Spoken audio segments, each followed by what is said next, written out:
पापमोचनी एकादशी की पौराणिक कथा।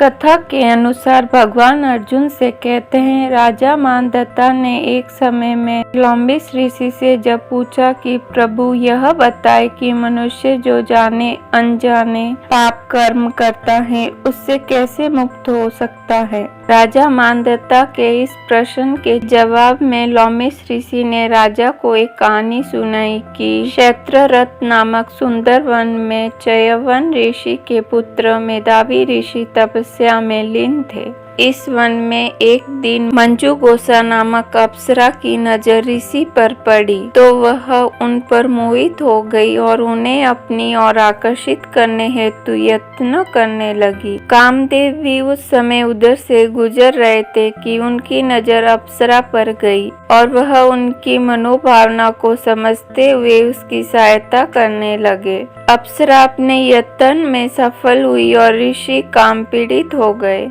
काम के वश में होकर ऋषि शिव की तपस्या का व्रत भूल गए और अप्सरा के साथ रमन करने लगे। कई वर्षों के बाद जब उनकी चेतना जगी तो उन्हें एहसास हुआ कि वह शिव की तपस्या से विरत हो चुके हैं। उन्हें तब उस अप्सरा पर बहुत क्रोध हुआ और तपस्या भंग करने का दोषी जानकर ऋषि ने अप्सरा को पिशाचनी होने का श्राप दे दिया। श्राप से दुखी होकर वह ऋषि के पैरों पर गिर पड़ी और श्राप से मुक्ति के लिए अनुनय करने लगी।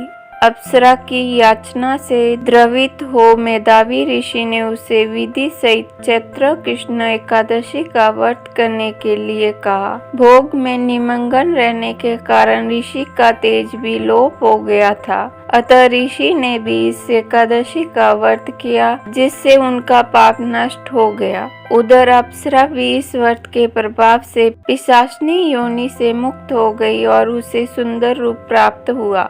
वह स्वर्ग के लिए प्रस्थान कर गई। अतः जो कोई मनुष्य विधि पूर्वक इस व्रत को करता है उसके सारे पापों की मुक्ति होना निश्चित है और जो कोई इस व्रत के महात्म्य को पढ़ता और सुनता है उसे सारे संकटों से मुक्ति मिल जाती है तथा उसके पापों का नाश होकर पुण्य फल की प्राप्ति होती है।